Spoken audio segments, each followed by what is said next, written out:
आज्ञा नमस्कार। नमस्कार आज्ञा आपण ना बाबूलाल भाई केन गाँ पानीमुंडा केन block Lanjigarh block district Kalahandi Kalahandi आपण एटा काई धान करजन एटा कावेरी 99 आज्ञा Kaveri KB 99 KB double nine नहीं हां एटा केते एकड़ करजन एटा 5 एकड़ खंड करछि 5 एकड़ करजन एटा टिके उच्च माल जमी बोल से दिले हां करजन सन अच्छा गोला वर्ष काई धान करथले इटा 99 करछि कावेरी 99 ओ गोला वर्ष भल हेतला आ मीटिंग भी करथले हां वर्ष भल लागु हां तार गोला वर्ष ने वर्ष मत टिके भल लागु छै भल छै काई काजे भल लागु बोला तार पील फील टिके दै छै धान भी भल लै छै खेड़ भी टिके बड़ करू छै खेड़ बड़ करू छै आ पील केतरा भले आसा धान तो भारी आसिला ना एबे 28 टा 30 टा भी 28 टा पील आसियो हां अच्छा 20 प्लस आज्ञा 20 प्लस हां अब 20 टा हले 15 20 टा हले भी सफिशिएंट हां हम देखमा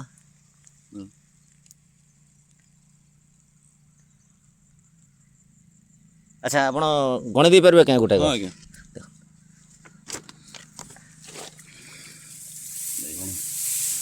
सेटा कोन 1 2 3 4 5 6 7 8 9 10 11 12 13 14 15 16 17 18 19 20 21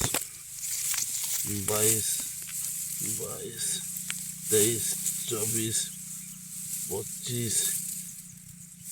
26 27 28 अच्छा इटा भी गणन ता पाखटा एटा कम हे जे लागु छै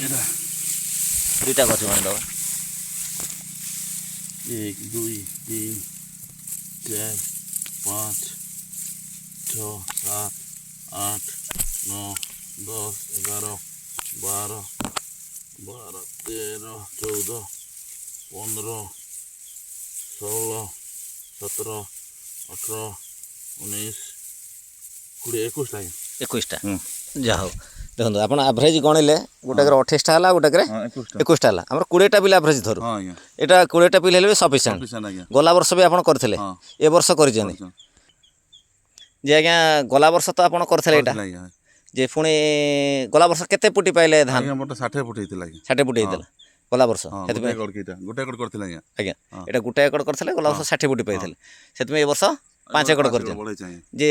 ए छोट धान करबार उद्देश्य कोन आज्ञा डबल चाष कर सकले जल्दी ठीक आसी यार आय भी होचे भल होचे बोले काटी के रापार चाष करू खराचे अच्छा ताल पील ठीक अछि खेड़ तो बाहरी आसुची हां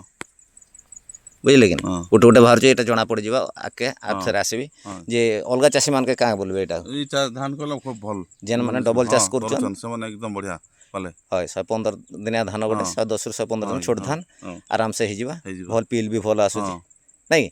का बोलबे से चासी मान के करबार लागि भल भाई धान एकदम बढ़िया होची बिना कम सार ने ठीक होचे बोल करी म कहू छै करन बोल करी चासी मन के ठीक अछि एटा होची आपनकर माने आय अधिक पाइछन बोली फेर सेकंड थर करछन अन्य माने कहउछन करिया बे हैं ताले ठीक अछि ताले आपन बहुत बहुत धन्यवाद नमस्कार।